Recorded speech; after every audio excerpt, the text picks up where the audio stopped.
that's enough of that. Welcome to the Jamie and Steven Show. Let's talk movies, music and magic. With me, Steven. Oh no.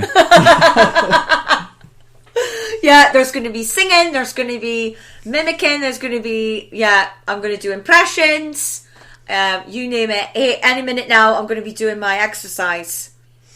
Okay, well, I'll see you next week for the rescuers. No, this week we're talking the many adventures of Winnie the Pooh. Yeah, Pooh. That's going to get old, but let's see how long we can keep it up for. Yeah, we did a few Mary Poppins. I wonder how many Poohs I think we've done Mary Poppins more outside of the Mary Poppins that we did in the thing. So, starting off. So, for those of you who don't know, it's 3 shorts packaged together into one film, but unlike the wartime packages, this actually feels like a film. They're good. And that it was meant to be together. Released in 1977. It's an hour and 14 minutes, so we've gone back to the hour and a quarter. IMDb synopsis: in this collection of animated shorts based on the stories and characters by A.A. Milne, Winnie the Pooh, a honey-loving teddy bear, embarks on some eccentric adventures.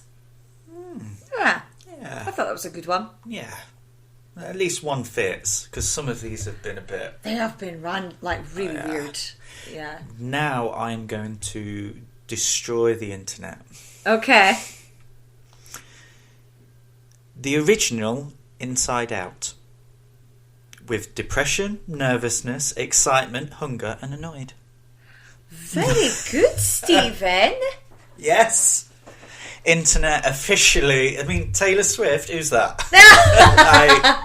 We've got Winnie the Pooh. Where it's at is the original Inside Out. No, well, A.A. Milne, I mean, amazing writing to create these characters that clearly represent... Yes.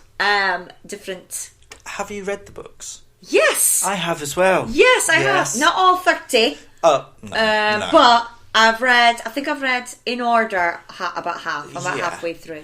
I've read a good handful of these books and enjoyed them. Yeah. I don't think they're in particular order that I've read them. I think House at Pooh Corner was the first one I read. Okay. Then I went back to Winnie the Pooh. Right. Do you have how much it made? No. Or I think it's because they were released individually, and then I never went back to find out how much each made. I don't think this is one that you'd find out, because even though those individual ones would have made it, well, how much did the film then make? I think we know that it's made money. Oh, because God, yeah. I mean, it's still going now. Winnie the Pooh. Considering it's not Mickey Mouse. Yeah. He's not a Disney original character. This is probably second to Mickey Mouse in terms of what people instantly think of. Yeah. Especially for young children. Oh, yeah. I mean, I think you could almost say that Mickey was probably the original. Mm-hmm. Then I'd probably say Tinkerbell.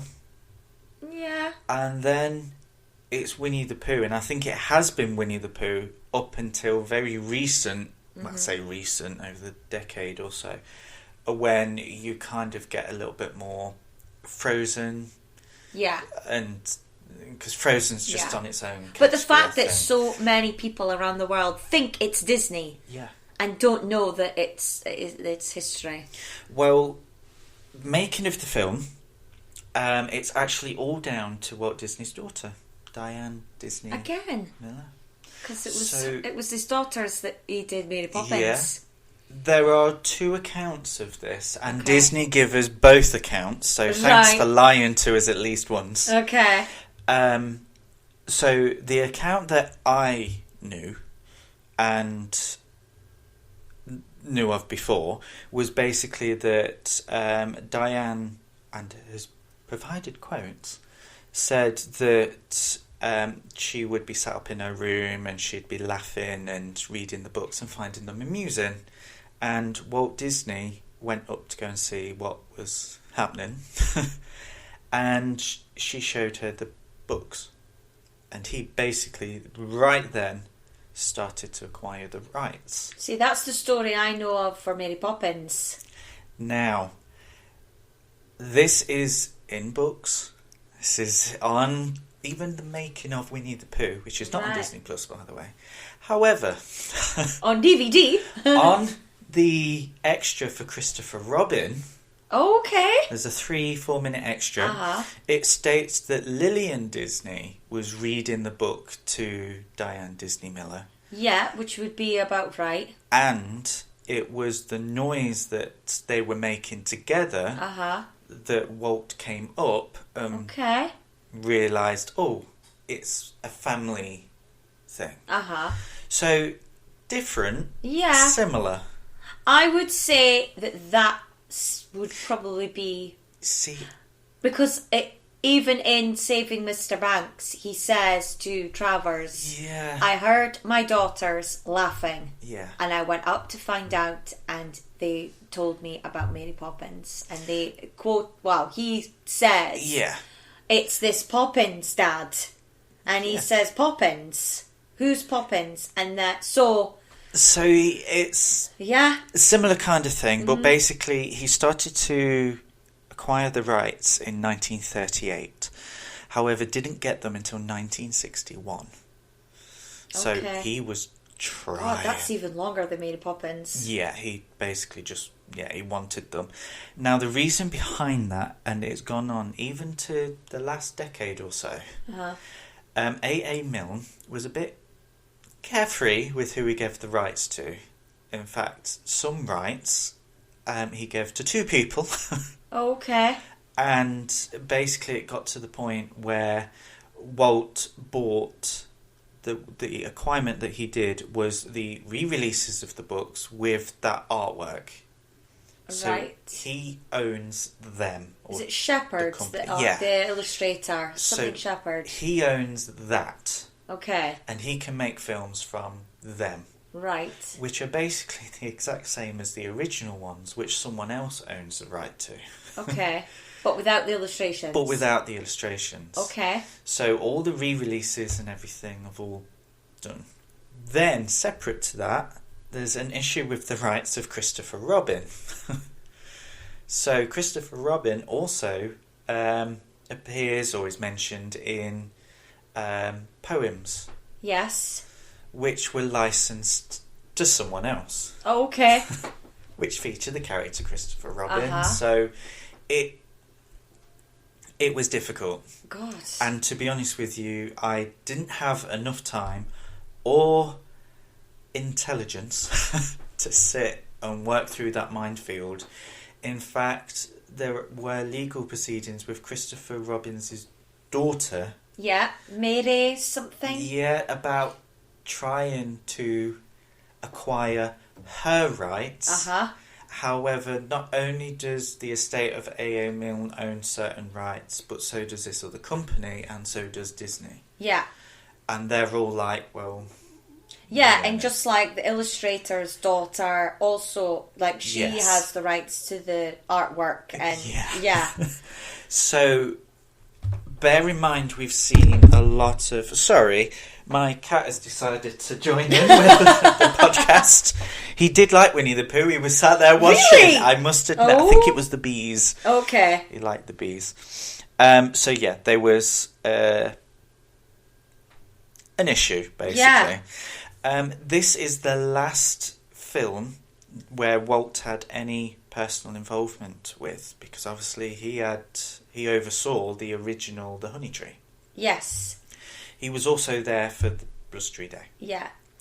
But his original idea was to make a feature film. Oh, okay. That's what he wanted to do. They sat down. He got all of his team, 9 old men, the proper lot. Yeah. All sat down and decided that actually America probably didn't know who Winnie the Pooh was. And part of this was because of Alice in Wonderland. He believed the reason why that film failed, and I didn't know that when we were doing this podcast, was because no one in America knew who Alice in Wonderland was. Okay. It's a very British thing. Right. Winnie the Pooh being similar, although how his daughter's got the books, I I don't know the ins and outs of that. Yeah, I mean, unless they were really good, they would read anything. I mean, they did travel across the I world. They had the Mary Poppins books. Yeah. So he decided he would make shorts to familiarise America, and then would make the feature film. So at this point, he would only make The Honey Tree. Right. So obviously then it was decided that the film would come together. They'd animate a few little narrating parts and the end sequence. Yeah. So that whole Christopher Robin going off is to this film.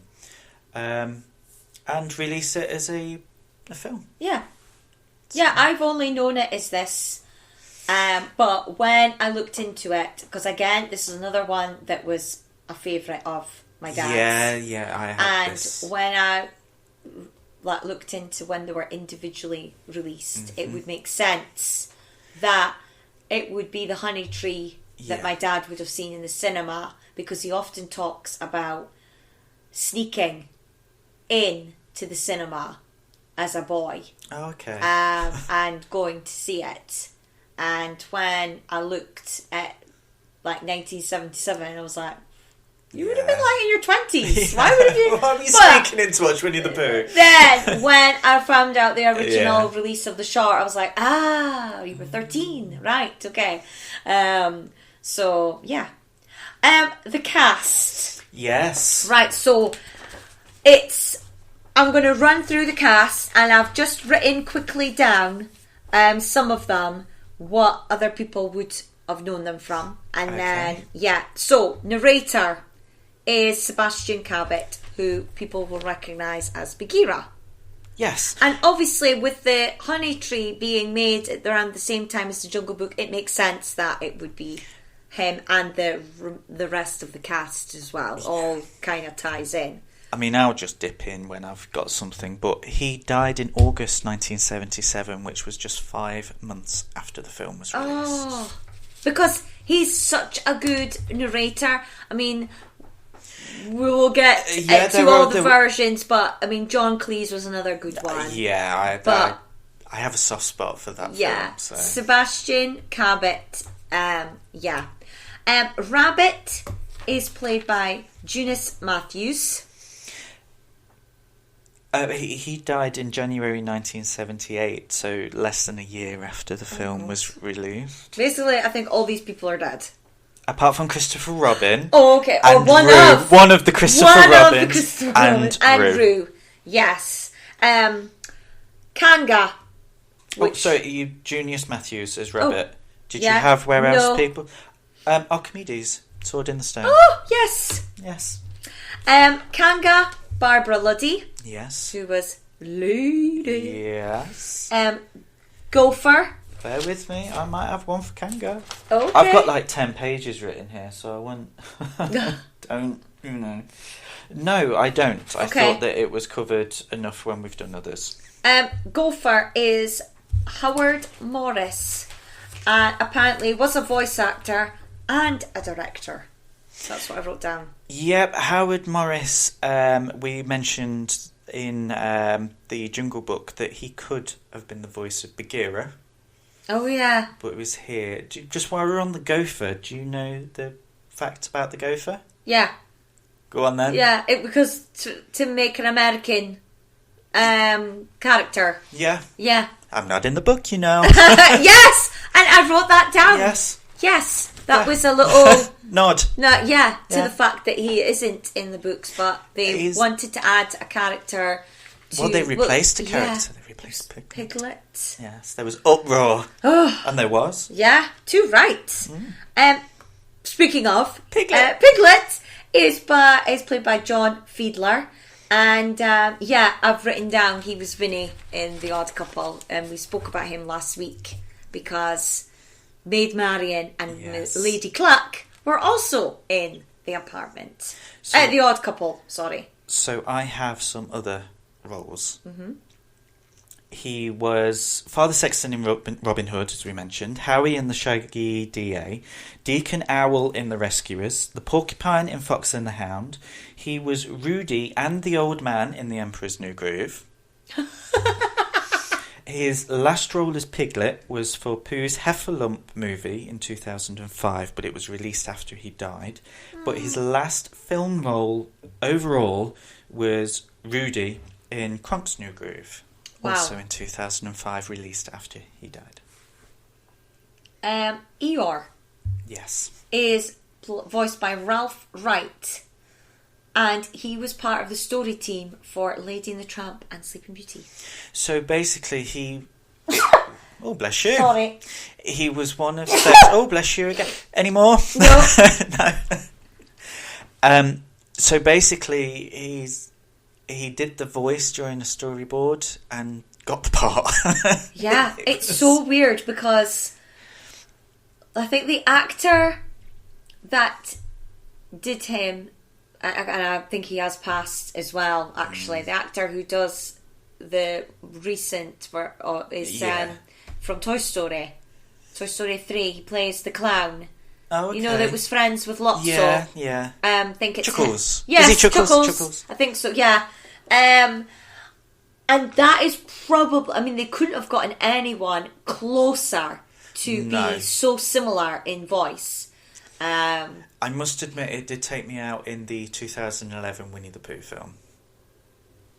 The voice in that film doesn't sound...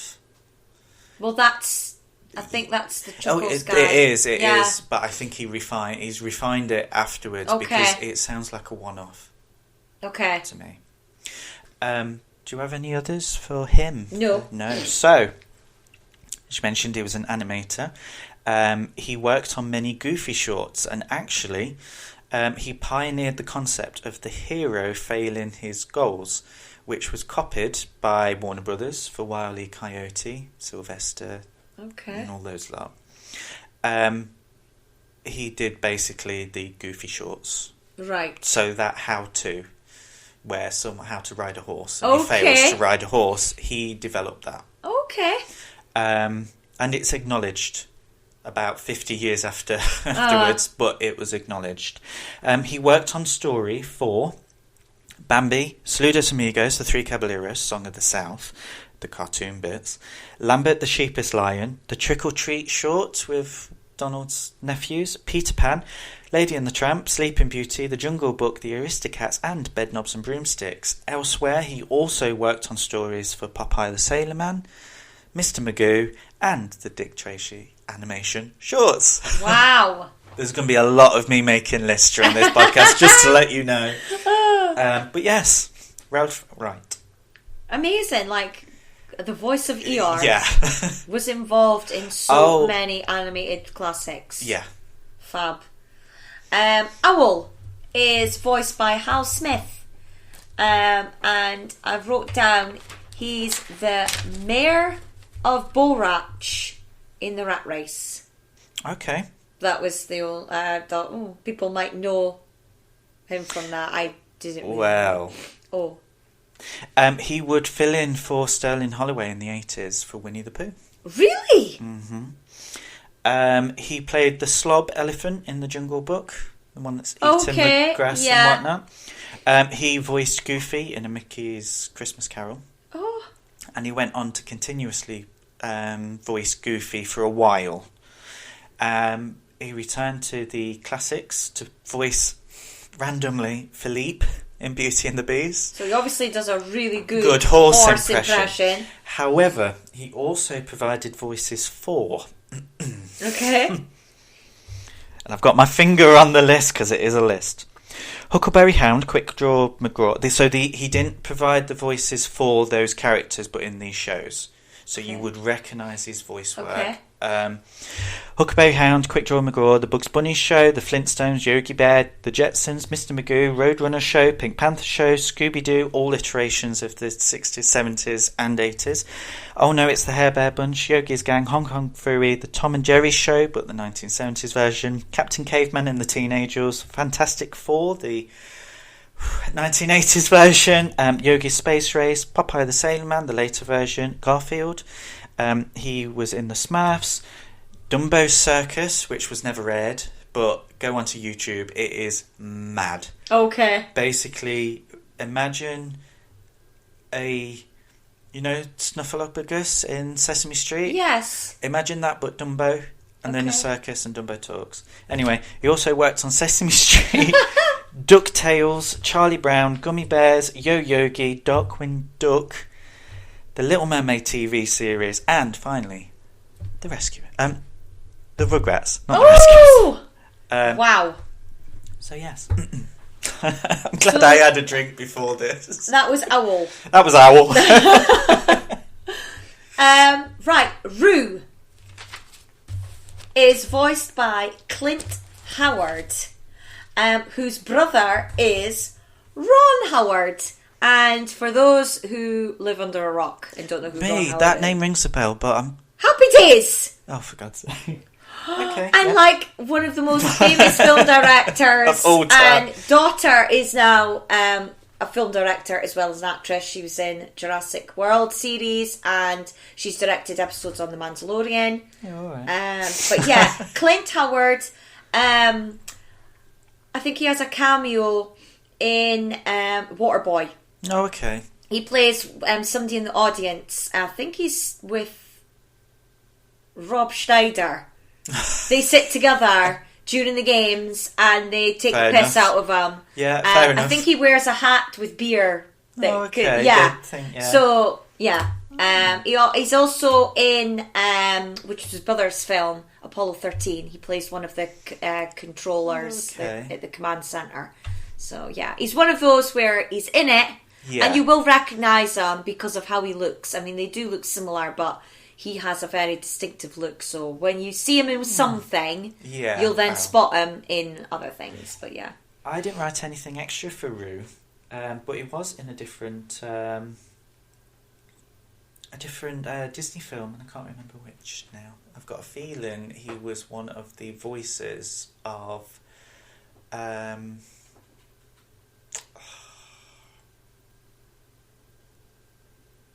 was he Hathi Jr. in the Jungle Book? In fact, he was. Oh, yeah, Yes, yes. there we go. Yeah. Oh, the cogs in my... The one I don't write down. right, Christopher Robin. So I've written 3 down. Mm-hmm. I'm not 100% sure who's the most, but I think it was all due to because these were all shorts done at separate times. But Bruce Reitherman, I think, would have probably been He around did the first one, yeah. The Honey Tree. And then we've got John Walmsley. Now, Walmsley did voice for the Blustery Day, but he also re-recorded the voice for the Honey Tree for re-releases. Okay. And then I've got Timothy Turner.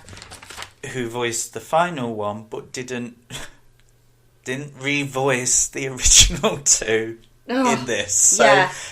Yeah. I mean, luckily, Christopher Robin doesn't really speak much anyway for people to notice, No. you know. Right. The 2 most famous characters I've left to the end. Winnie the Pooh. I do have more facts. So, yeah. Yeah. About Sterling Holloway. Sterling Holloway. Okay. So, Sterling Holloway narrated a lot of children's stories, but on records. Yeah, you see, you saying that, I think yes. I had. I did. I had one of these. So, it included, for Disney fans, I wrote down the Disney fan-related ones, Uncle Remus, for Decca Records, so Okay. Song of the South. He was the narrator for Disneyland Records' Mother Goose Nursery Rhymes. I think it was that. Well, I had one of these, which was Walt Disney Presents Rudyard Kipling's Just So Stories. Oh, okay. I think I had the Mother Goose one. Would have been like how the hippo got his skin. No, how the rhino got his skin, and Oh, how yeah. the toucan is called a toucan. And kind the of thing. tiger gets his stripes. Yeah, and all those. So I think I had that on tape because only when I got this fact did I link the 2. And I was like, yeah, he did. Because I remember being really confused why Rudyard Kipling wrote The Jungle Book, but this was a Disney thing, but it was called Just So Stories. So, also as a second fact. Oh, a second one. I do feel I have to get them all in. This is the last fact that I can find, I'm afraid. He was offered to voice Winnie the Pooh for the New Adventures of Winnie the Pooh, the TV series. However, at the age of 88, he couldn't do the voice justice. Oh. Jim Cummins took over the part and others. And the reason why I added that in is because basically Jim Cummins now voices, well, basically the whole Winnie the Pooh franchise, as far as I'm concerned. As well as others. I mean, he's Pete. Yeah. Oh, I mean, I didn't write anything extra down in that because actually when it gets to the 90s films... Yeah. I'm going to have another long list underneath Jim. He's one of them. Cummins. Yeah. Tigger. Hang on, got a dry mouth. I was going to do the laugh. T-I-double-G-R. Played by Paul Winchell, who was the Chinese cat in Aristocats and Boomer from Fox and the Hound, which we'll get to soon. And he last played Tigger in 2005 before he died at 82. So this guy, I'll go through things that he's also voiced elsewhere. Okay. I tried to link some of these up with things that we would know Disney-wise, but I didn't get that far. He played the clerk and dummy in Garfield and Friends, which Sterling Holloway applied to be... Oh, interesting! Garfield. He voiced Zummy Gummy in The Adventures of the Gummy Bears. Okay. He was Gargamel in The Smurfs. I didn't watch You didn't watch... Okay, well, he also voiced Baby Smurf and Flighty Smurf. Okay. We mentioned in the last podcast that... what was his name? Terry Thomas? Was the inspiration for Dick Dastardly. Yeah. You'll never guess who the voice was. Is it? It's him. It's oh my Paul God. Winchell. And you mentioned Boomer and Fox and the Hound. Yeah. Now, his daughter is currently the voice of Clarabelle Cow. Oh my God! Was also the voice of Cruella de Vil in the 90s TV series. And voiced Miss Finster in Recess. Oh my God! Now, the two, April Winchell and Paul Winchell, the father, they were estranged because he wrote an autobiography. Again, I really...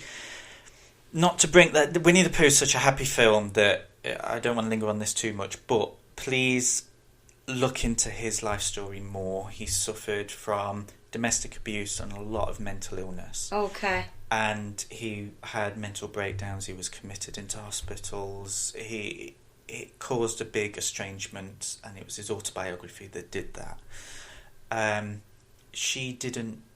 Basically, someone just called her up and said, "Oh, I'm sorry, your father's died." But it wasn't necessarily in his will that anyone would contact his children. It's a very sad story. Oh my God. It is a very sad story. To bring it back up into a bit more of a thing, he was a regular panellist on a TV show called What's My Line?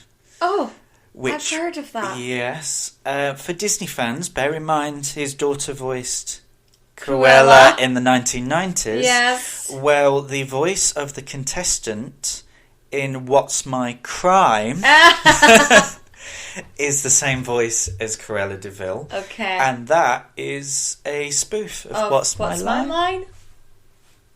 So I managed to go full circle. Yeah. However, doesn't stop there. He was, again, please look up this character. Even if you go to Wikipedia and read it, it is almost a truthful thing on there from what I read over. He wanted to introduce a certain type of fish into Africa to feed the starving. He worked on loads of different charity things, and he was the first person, and he patented it, to build a mechanical artificial heart. Oh my God! Like, I really think that we should put a beep in here. effing Tigger made a mechanical artificial heart. So he was clearly clever. He wanted to be a medical. He had training and things like that, but the Depression stopped him from the Great Depression. The actual the market crash stopped him from being able to afford the studies. But one of the things that he was interested in doing, and that is the mechanical artificial heart. And there's more. I don't think I could do him justice in this 3-second thing that I've managed to talk about him. Such an interesting character, and the fact that he's Tigger. Oh. Just, yeah. And you know what? It's quite a fitting character as well, because obviously Tigger is a bit, woo-hoo. Yeah. But not in the... stereotypical. Yeah, in a loving way. Yeah. Do you know what? This actually, just a bit of, on a personal note, when I did my interview at the Disney store, okay, we were asked which character we most relate to, and I picked Tigger. You did? Only because no matter what crap is thrown at him, I mean, Rabbit basically... Oh! We'll get to that. It's awful. There are certain things, but he's always happy throughout the whole thing. And when he can't bounce, when he's told that he's not allowed to bounce, like, he is upset, but he's like, no, I promised. Yeah. I promised. And for that character to show that I'm happy no matter what, I wish I was still like that. You are? Yeah, but I'm not bouncing up and down, am I? Because we've grown up, that's why. We're not... I mean, I have learnt since that interview that you don't do blowjob jokes or an interview at the Disney store. Oh, yeah. Back do you to Winnie remember the the Pooh. blowjob joke? I do. What was the joke? So basically, we had to sell a toy. This couldn't sound worse than it was. And I picked up one of the alien plush. Okay. And we never actually got to the point of selling the toy. And this interview, I think, was only meant to be like half an hour. We're like 45 minutes. And my joke was more about the fact that I'd been in there for 45 minutes. And I was holding this plush. And I basically said, "You're all right down there," while lifting up the alien's head. And I was like, there you go, have a bit of air. And then pushed the alien back down. Oh my Went God. right back to it, but I didn't mean back to it for the alien. And back to it for the interview. Got me the job. I remember 2 people, I won't mention names, but Jess is one of them. Okay. Did she look at you and go, "He's my new friend"? Yeah, basically. And she told me afterwards that the other person didn't want to hire me because I made a blowjob joke. And she said, "You have to hire him because he made a blowjob joke." Anyway, completely off topic whatsoever. Majorly. But yeah, that was my interview. And you picked Tigger. And do you know what as well? We mentioned Roo, just while we're on here. Roo, do you remember those Roo bears with the scent? The scent. Oh, I mean, me and a colleague went round and was like, "Smell my Roo." Smell my Roo. Actually, smell my poo. But we went round and literally, but what we started doing is because it was there for ages. It was. That was a long promotion. Yeah, was it the Wonder smell? Yeah. Yeah. Wonder, Magic, the baby. We started lifting up Roo's tail and saying, "Smell my Roo." And the parents laughed, the kids laughed, and because it was one of those things, I think you bought something, you got it you had to sell it. Yeah, we sold no end because we asked parents and children to smell my Roo. To smell a kangaroo's arse. Anyway, back to They were sold. They were sold. And you know what? I bought one and I gave it away. And I wish I still had it because we obviously want a Winnie the Pooh theme for our little one's bedroom. Yeah, I think I bought one because of that offer, but I don't know what I did with it. I bought it on the offer. Yeah, I got rid of mine. I sold it. I sold it at I probably gave it away to somebody. Yeah, I still have the scent. A little bottle of scent. bring Does it out. still smell? I bring it out at Christmas. Oh. And when people come in, It's got a vinegary smell now. No. It still smells really sweet. But when people come in at Christmas, that's the smell. Okay.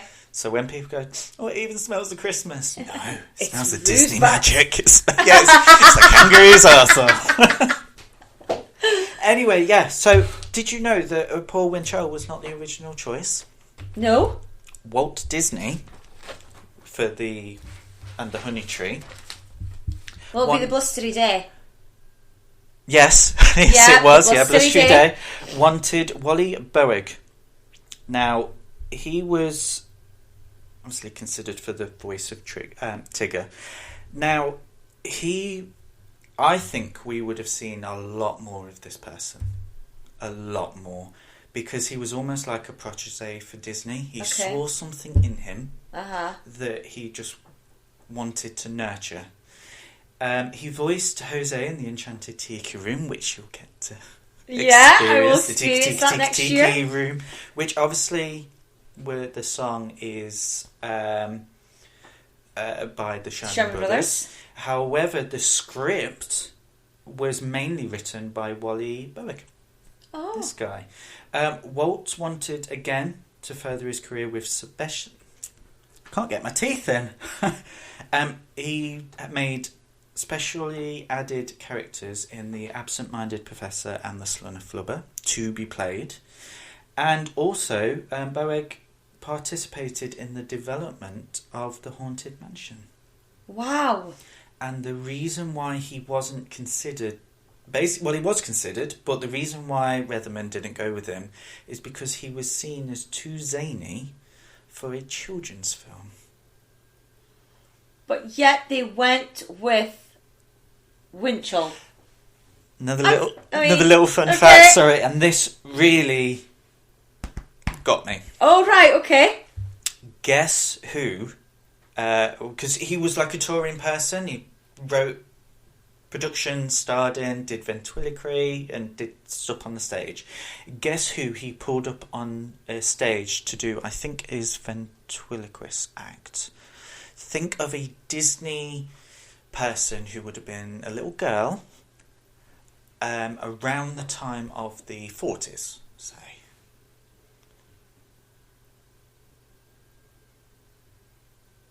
What, Julie Andrews? Julie Andrews.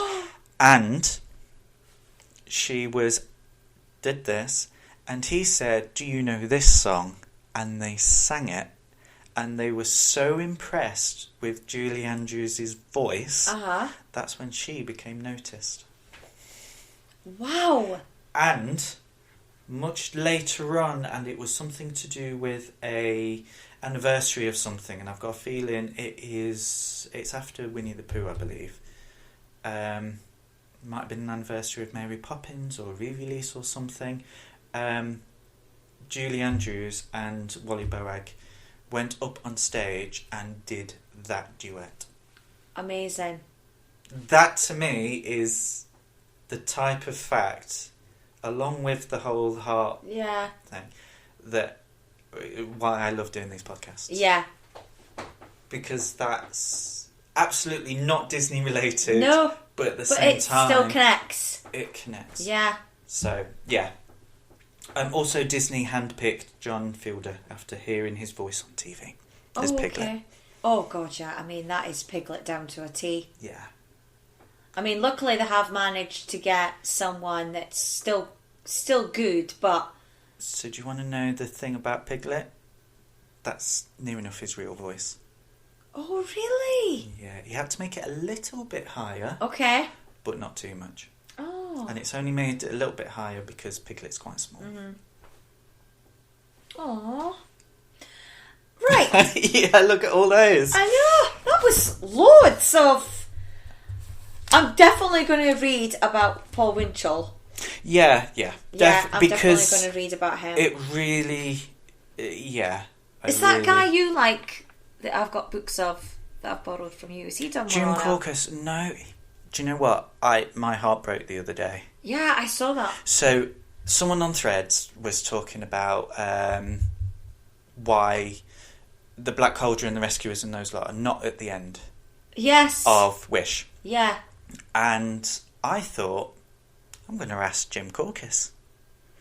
So I got the publisher and all stuff like that and went through, and I thought, I wonder if he's got contact details and stuff, because I know he doesn't have like other bits, but I wondered if he had like a website, which he did have, that had contact details.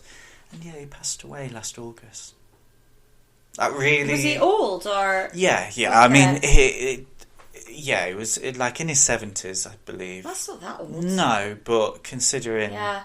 So we won't get any more books? No. And yeah, it was just one of those things. And it was literally, whilst I was replying, I was like, I'm going to go and ask him. So that's why I stopped replying to that thread. Yeah. Because I got to that point. Yeah. But he doesn't do anything on this one, but the Boag, he just mentioned about him in one of the books, I believe. Okay. Right, music. Because I feel like this film in particular, a bit like Mary Poppins, I think, is where Sherman Brothers, the music is just as important, and is so, like, you can't think of the film without thinking at least 2 or 3 of the songs. Yeah, I mean, there's 2. Well, no, there's 3. There's 3, basically. So I'll list the songs because there's a few. Yeah. Not as many as Mary Poppins, but there's a few. So we've got Winnie the Pooh. Ooh. Yeah, the intro song. Up, down, touch the ground. Yes. I love that one. Do you know what, going back to the Disney store, do you remember that book that we had to read for the kids when they did like the magic events? Oh, I blanked those out. I had to do the Winnie the Pooh one. Oh, did you? And while everyone else read a story, I basically got all the kids to stand up. Oh, did you? It says we're doing up, down and touch the ground. Whoa. And basically, I never read that book. You just sang the song. We just did. Up, down. Because the pictures were from this film. And it was Winnie the Pooh, up, no, Winnie the Pooh, touch the kind of thing. And I just turned the pages and I was like, up, down. But I kept turning them forward and backwards. It wore all of the kids out and we sold multiple smelly roos. All fits. I want a Disney Legend Award. This song I sing the most, and I always sing it to Jacob as well, because to me, like, my Jacob is Winnie the Pooh. Oh, yeah, Pooh I there. think. Yeah. Then we've got Rumbly in My Tumbly, which I always say. I say when Rumbly I'm in hungry. My Tumbly. Yeah, and I'll say to the boys, "Oh, you rumbly in your tumbly." I've when been they growl, up. you know, when they're. I've been picked up on that because I go, "Oh, got rumbly in my tumbly." It's Yeah. like, no, it's a rumble. No, it's not. No, it's not. No, it's not. I'm just a little black rain cloud. Yes, I used to sing that as a kid. Did you? Yeah, that wound up my mum quite a bit. Mind over matter. Like a rather blustery day. Mm-hmm.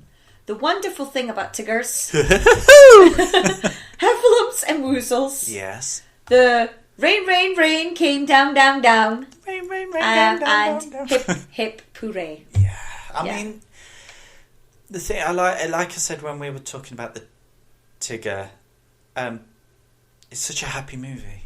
Yeah. And the songs work with that, even when they're trying to be a little bit not as happy. They're still jolly. Yeah. They're little jingles. They're like, jingles. Yeah. That's exactly what they're like, as if they would be on an advert. Do you know because they are short. The Sherman Brothers had already left by the time Winnie the Pooh, The Many Adventures of Winnie the Pooh was released. They'd already moved on. Yeah. And I mean, they do come back, but... For the Tigger movie. Yeah. I know. Yeah. Yeah, because they really enjoy doing the songs for Winnie the Pooh. Yeah. So. Quick question then. Okay. So, I don't know, I'm going to do it as a question. However, which character is not mentioned in the theme song? Tigger. Yeah. Because the new version... He had to wait until 2011. Yeah. So even in a Tigger movie, because he's not in the thing. A donkey named Eeyore is his a Kanga and Little Roo and Tigger too. Yeah, because it's Zoe Deschanel. Yeah. And just no, you carry on. Sorry. No, now it's like it's just me. Yeah, I want to quickly note though before you dive into take your over. Last week I mentioned that I looked at the credits. Yes. Yeah, and that I noticed Don Bluth. Yes. So in this one, now it's for this package film. I didn't go into deep of it, as in like the individual ones, but for the package film, Don Bluth and Gary Goldman are animators in this, and they are two names that we will come to in the future, and there's a reason. So I believe. So you need to keep listening to the podcast. I believe that is for the linking segments. Right, okay. Because the other segments... Thank you for that nice little link into my next section. So basically, the previous segments would have been worked on before Robin Hood. Yeah. And if Robin Hood was his first... Yeah. So it must be the linking section, maybe the end. Yeah, with could be. The whole thing. Yeah, but those two names you're going to hear... A lot. Over the next few episodes, and there's there's a big story to come with those two characters. Two animators.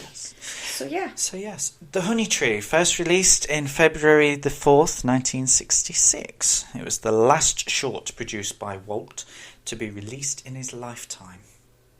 So 1966. February the 4th.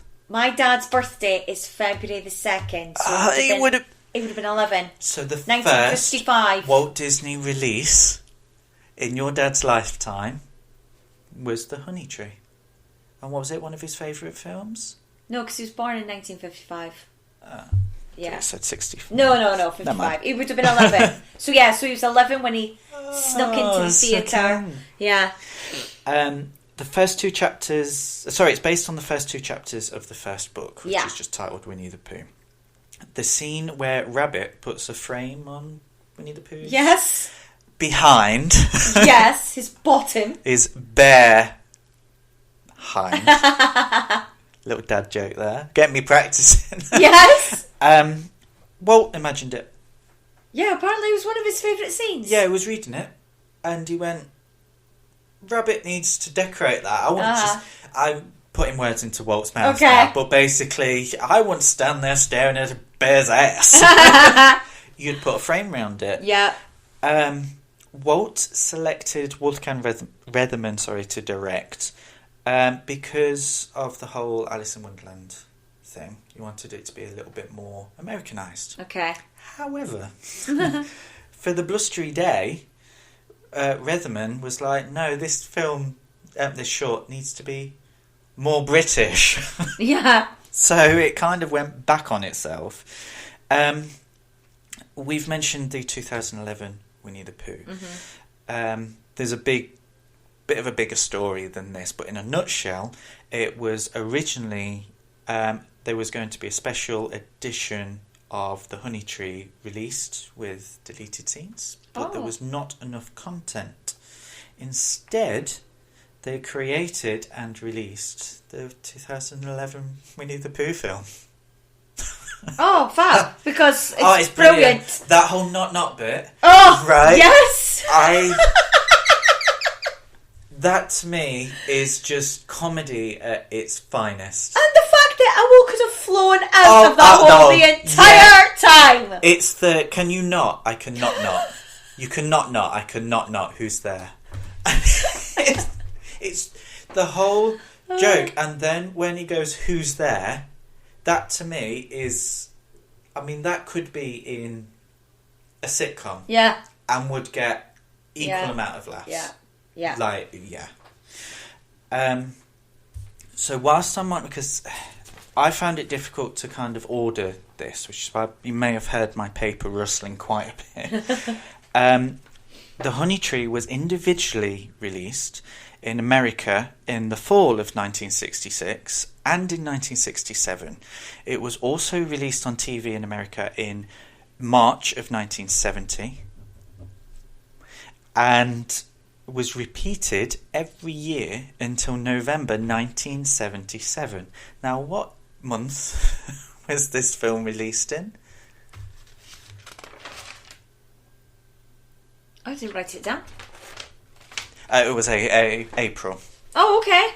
If it wasn't April, then it was March. Right. But it was that time. Okay. So, the thing that got me about the re-release of this film is you could watch it on TV. Oh. There's only that little bit at the end that Yeah. you couldn't. So, the Honey Tree was on TV every single year for 7 years before the film was released. Uh-huh.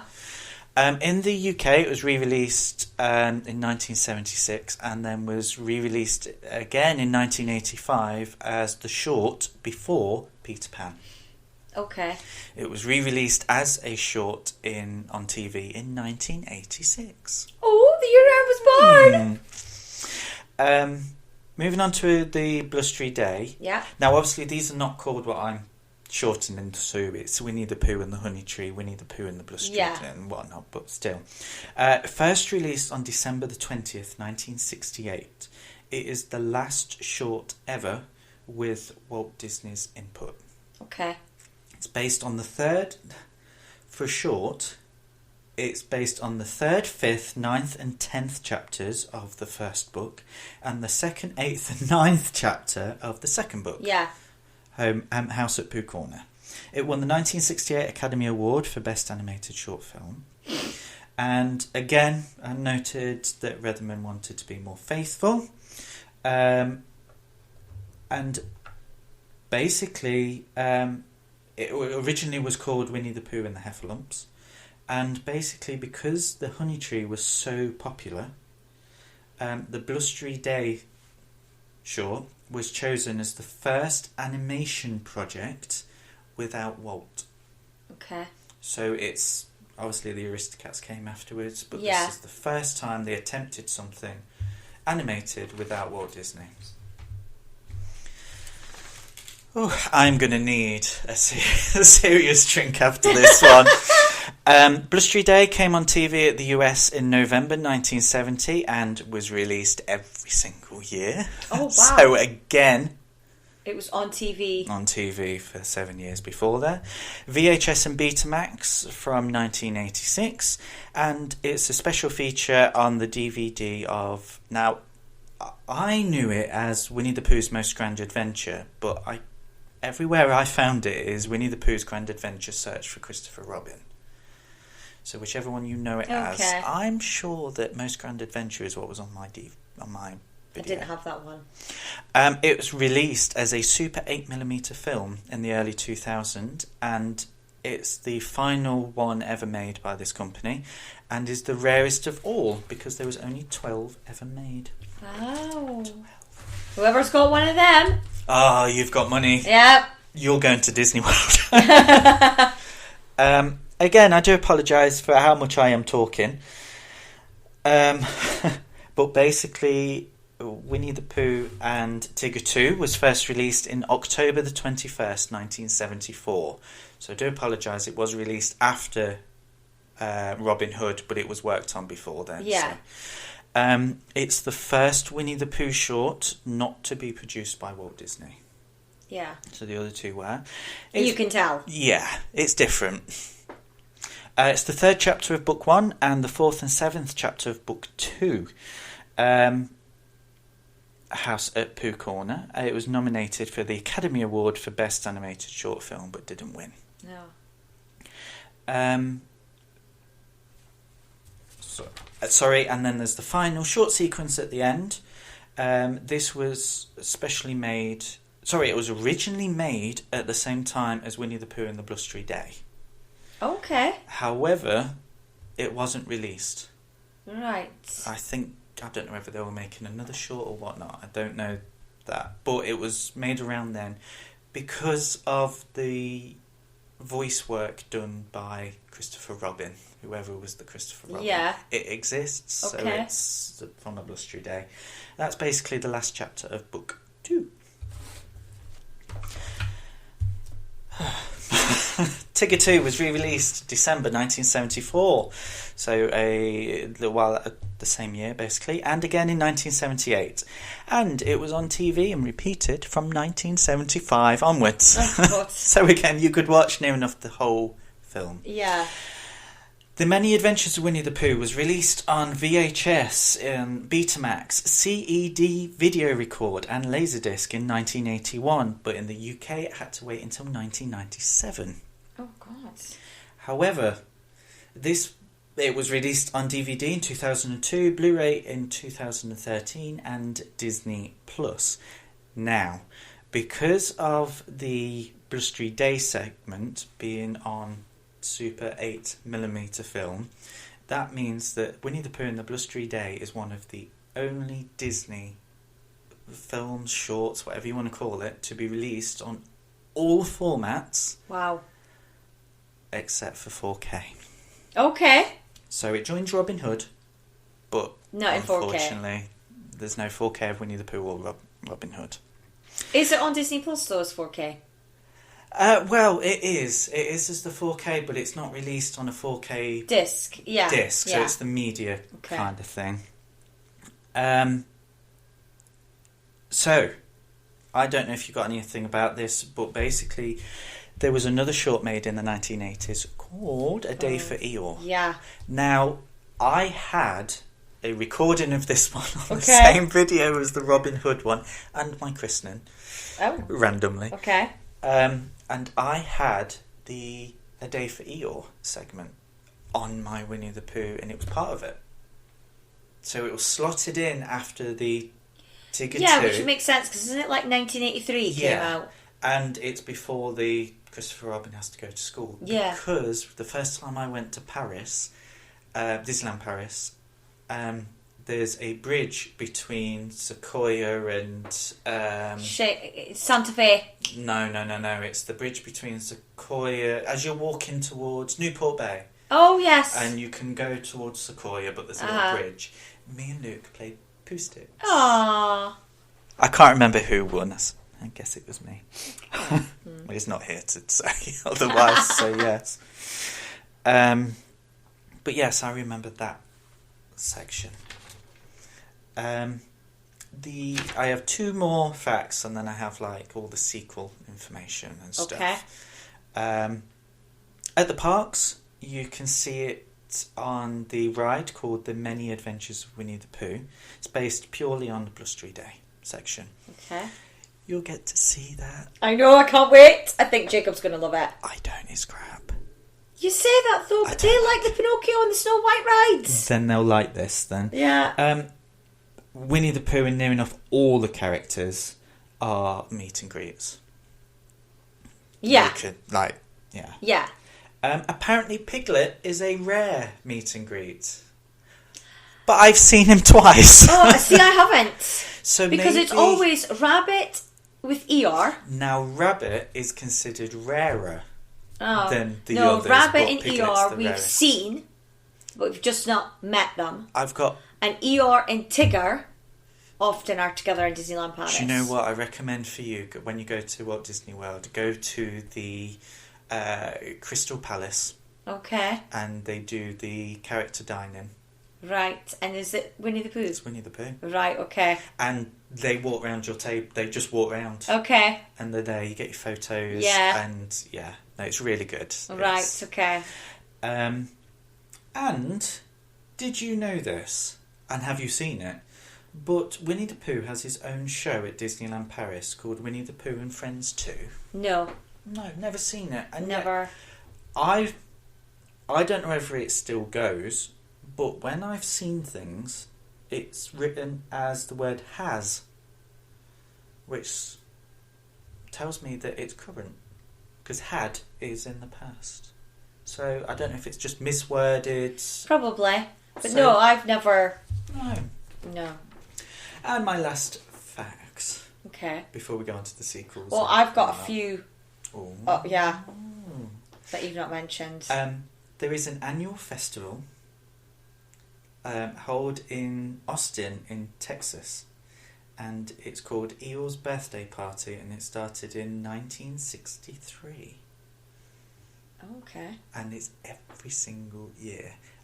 And I mean, by the time this podcast comes out, it would have been and gone. Uh-huh. But for me and you, Jamie, it's Saturday. Isn't it? Yeah. Oh my god. So, yeah. In Texas. In Texas, yeah, I'm not going. But so, what they it's have a birthday party for Eeyore. Eeyore. Because in the books, yeah, but 1963 predates. Did you see any photos? No, I didn't. No, I just. But it's Saturday coming up. Okay. So we'll have to. Maybe we do something on Disney Threads. Yes. On our Disney Threads. Yeah. We will do. I mean, by the time you listen to this podcast, either we did something on Disney Threads. Or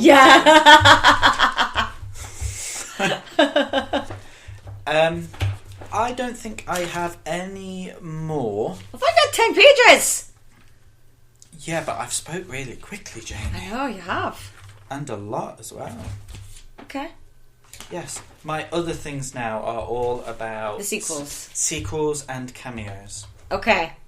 Right, well, I will go through mine. You should have interrupted me. No, because you were on it. Plus, it was all like, it was flowing. Okay. I didn't want to, you know. Didn't want to, yeah. Right. All backgrounds for the film were outlined in ink to keep with the sketchy style of the original Ernest Shepard illustrations. Oh. Yeah. Some of the toys and furnishings shown in the main title sequence were also used in the Banks nursery. Yes. From Mary Poppins. And I noticed the is it the Jack in the Box? Yeah. Yeah, I noticed that one. Eeyore in real life is not made out of sawdust. Oh, what's he made out of? He's just a teddy. He is just a teddy. Yeah. Oh, okay. But only in the films is his tail nailed back on. In the books, it's just pinned. It's clipped like a safety pin. Oh, yes. Because you may have seen artwork with the safety pin on, whereas the Disney one. Mm-hmm. And the other thing as well about Eeyore, sorry, just while we're on toys and stuff. Yeah. In the films, what colour is he? Grey. But in the merchandise, he's blue. Why? I don't know. No. Maybe because grey is a bit dull. Yeah. So they make him more bluey grey. Yeah. Just so that and he's really popular. Yeah. Yeah, I mean, I had more Eeyore things than Tigger things. But I always wanted more Tigger things. Yeah. Do you remember the giggling Tigger? Yes. Yeah, I had one of those. Did you? Yeah, and the one where the tail moved. Yes. Yeah, I had that. They were both for babies, by the way. But I had them. I had them both. That giggling Tigger. Yeah. Only recently did I get rid of that, and it's because the battery had melted in the bag. Oh, yeah, corroded. Yeah, but I wish I'd took it because that, yeah. Well, funny you should mention his laugh, mm-hmm. because I've got a fact about that. So, Tigger's trademark, was ad-libbed. Oh. As well as the famous TTFN, ta-ta for now, at the suggestion of his wife. I mean... How amazing is that? He's just I know. I'm definitely going to read more about this Winchell. Yeah. I do. I must admit, I've read about it before because actually I've been doing when I did the Disney essays, and there was some that I didn't put out, and Winnie the Pooh was one of them. But, so I'd already read about this character before, this voice actor, so I just felt I needed to pick certain bits to do into the podcast. Yeah. And to be honest with you, I've not tipped. No, there's loads more. Yeah. Yeah.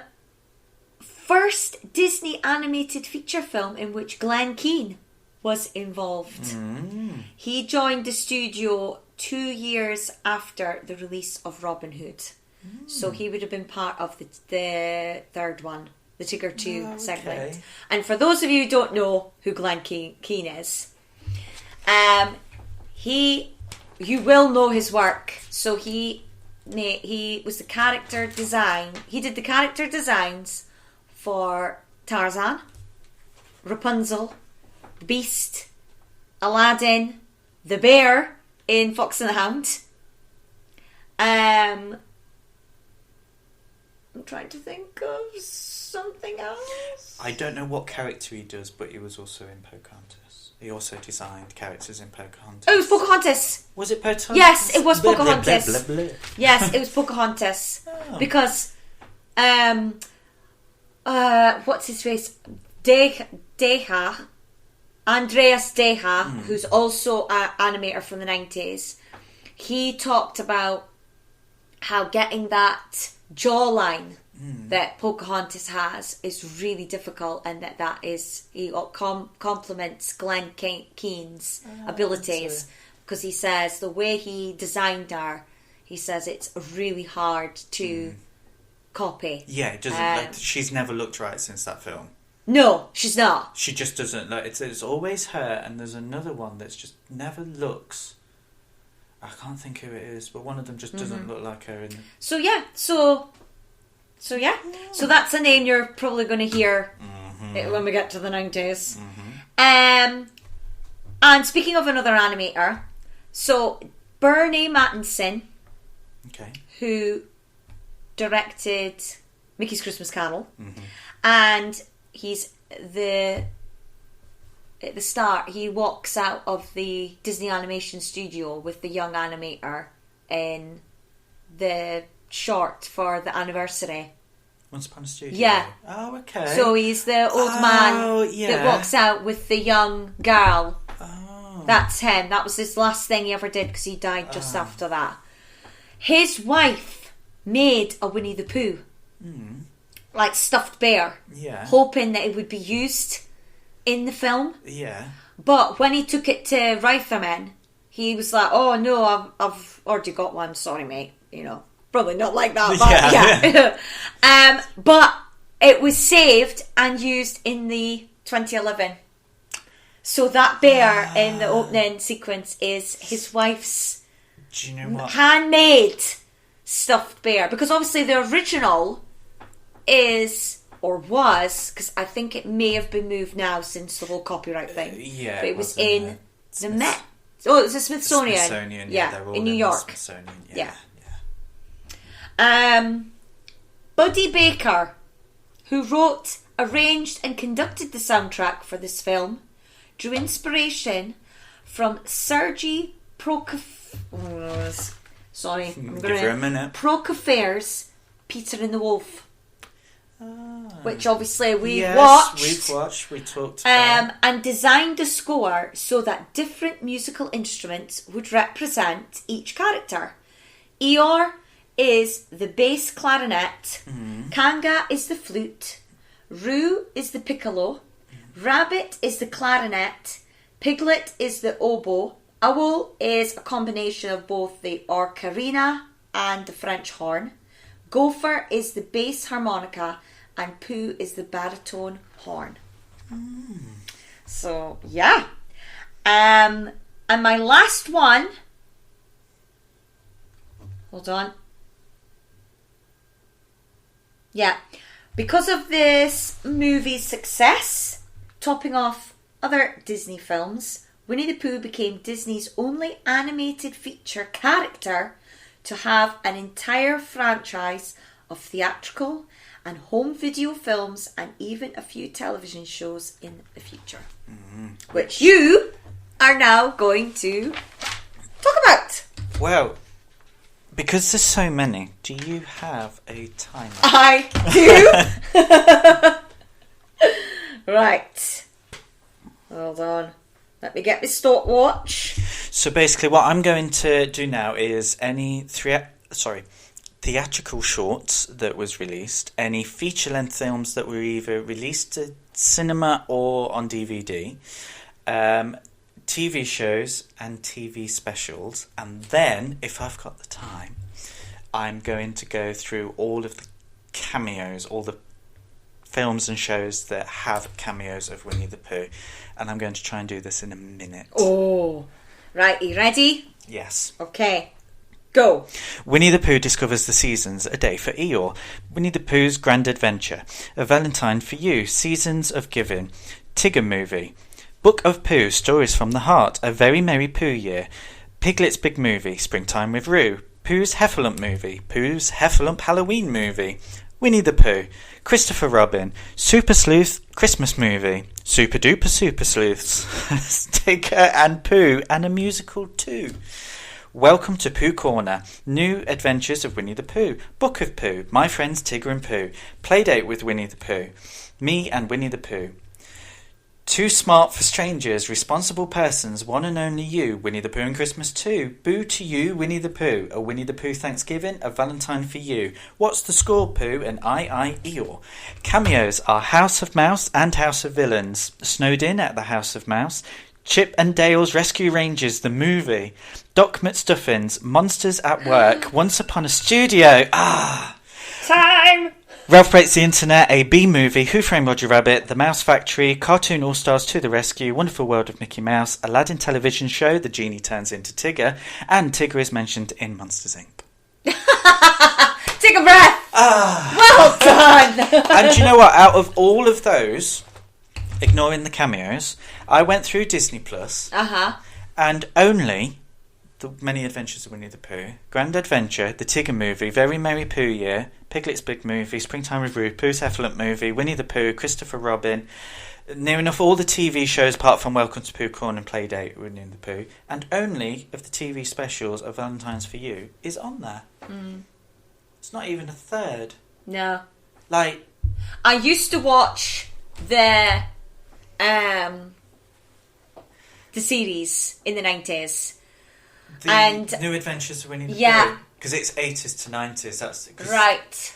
In the original one, it's Jim Cummins takes over. Yes. But yeah. Yeah, I used to watch that, and I'm trying to think of the theme tune. Oh, don't That's sing going it. to really bug me. Boy or girl? Rabbit.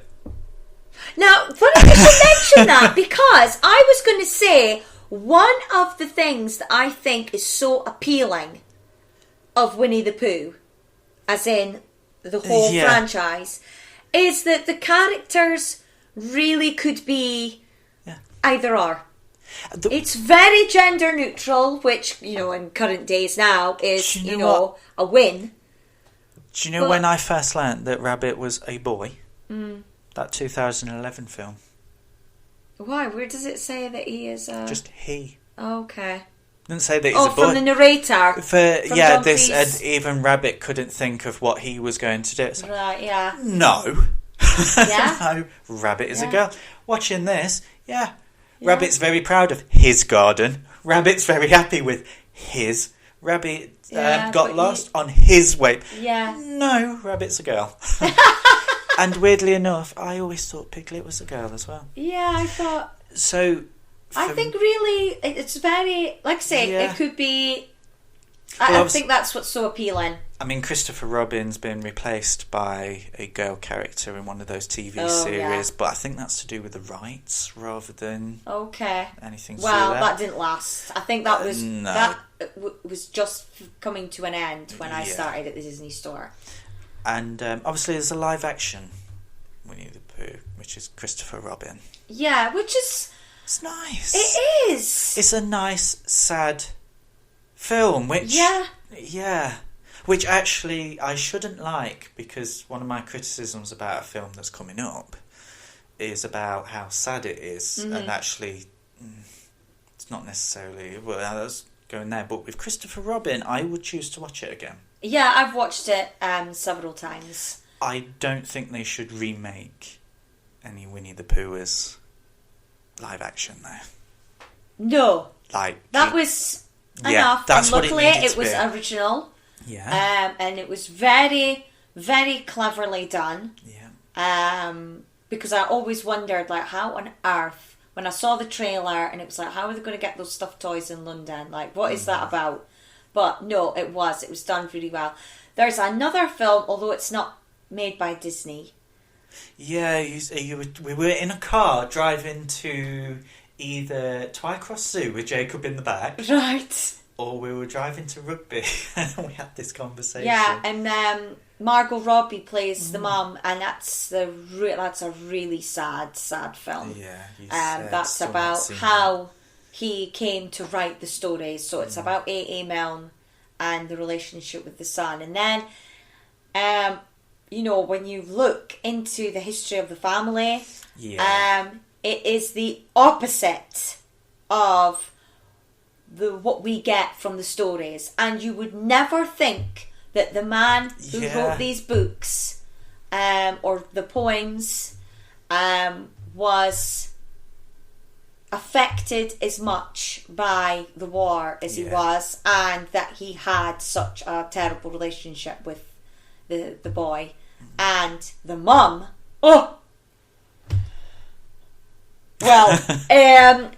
basically, just listeners, if you're interested, I highly recommend looking into and reading about the family. And when we visited Pooh Corner, which was last year, and we did that for Jacob's birthday, I'm glad I've done it. I wouldn't go again.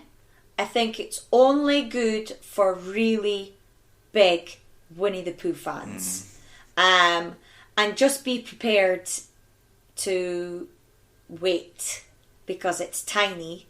I think we've only got like 20 tables in there. So you will, when they don't take bookings, it's first come, first serve. But it's lovely, the family that's made it, they love talking about the history of the books and the family. Why don't we do this? Why don't we set up our own Disney, Hello, cafe. Yeah. Disney memorabilia. Yeah. Have a tea and a chat. Yes. About Disney. Yeah. And only Disney. And yes. Yeah.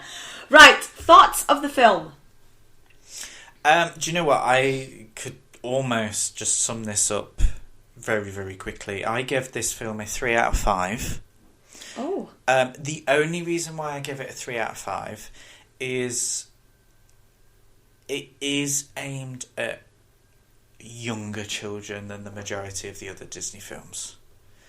And that's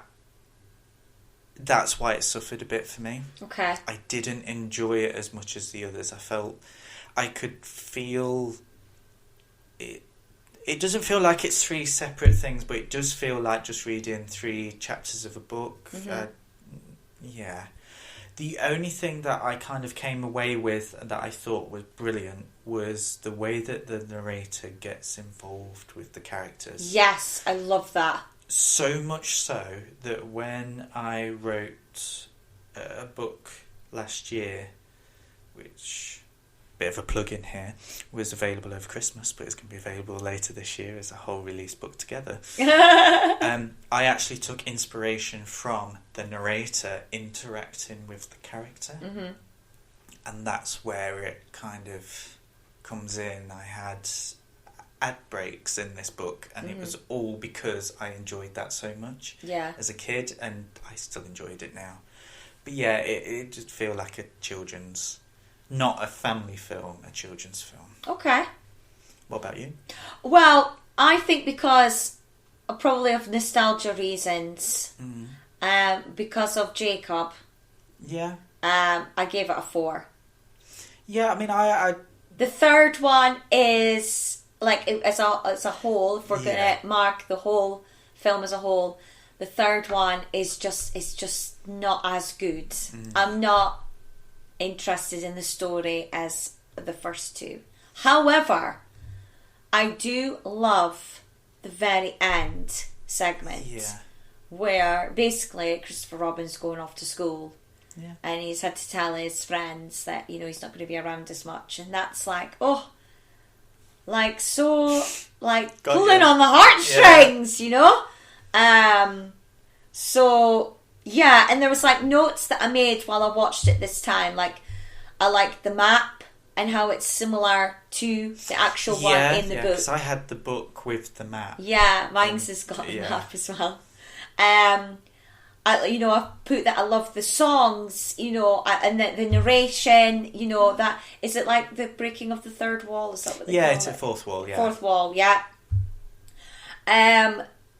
Leaving down to like I made the note of like on the blustery day one, how the letters blow.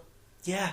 Well, that kind of and those sorts of things you don't get in the books. No. And that's where, in these shorts, they're able to put in, and that's what makes them Disney, and actually makes them better than the books. Yeah, I mean, I grew up reading I had a white Winnie the Pooh book, which I think we've discussed. We had the same one with all like the carrots around the edge, and the big writing in the middle.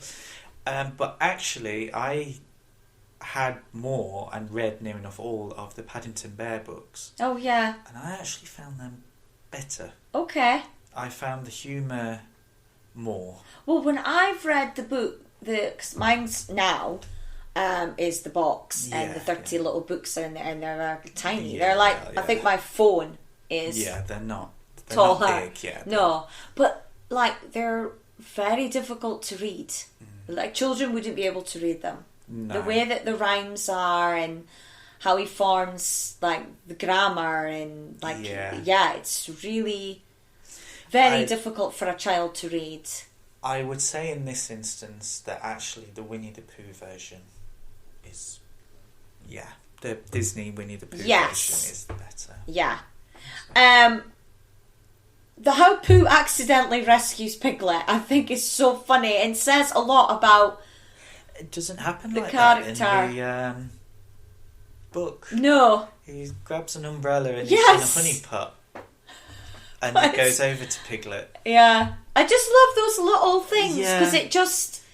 How, like, Pooh... I mean, it's not saying that he's stupid, but he's just so naive. Very little brain. Yeah. And, I did make notes on the third short. Like, how the animation, I felt... definitely was nowhere near the quality. No. And I really noticed it with Rabbit in particular. So, because I'm getting confused a bit now, is this the one where Tigger jumps up the tree? Yes. So they tried to make him get lost, which is awful. You know the bit where Pooh is sat in the chair? Yes. That is bad. Yeah. That is really and the bad. Rabbit in that scene as well is not good. No. Yeah, because they hatch a plan to lose Tigger. Yeah. Then the second half of that story is him and Roo bounce, and they bounce, and Roo gets in. They get to the very top, and then Tigger realizes, I don't know how to bounce down. Yeah, I can bounce up, but I can't bounce down, which is nice. Yeah, I think I kind of prefer that half. Yeah, because I don't like the lose. Because it makes the other characters like bullies. Yeah, no, they are. That's what it is. It's bully. Yeah. Rabbit bullies outright. Awful. And I think that's why I don't like that third one. Yeah. Compared to the other two. It always seemed just a little bit dark. I did like and did find the bit with the sand pit funny. Where it's like, maybe we should look for the sand pit. And it's like, why? And he's like, well, we're looking for Tigger and we keep finding the sand pit. So if we look for the sand pit, we might find Tigger. And I was like, yeah. Yeah?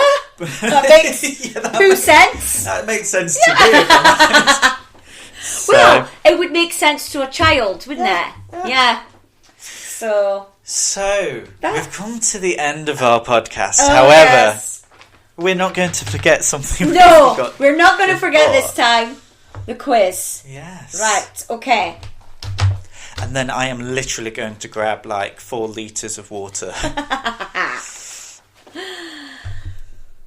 Right, okay, so the last time I did a quiz, it was name 5 characters beginning with A. Mm-hmm. Yeah. Which I nailed in 8 You did 8 nail seconds. that, yeah.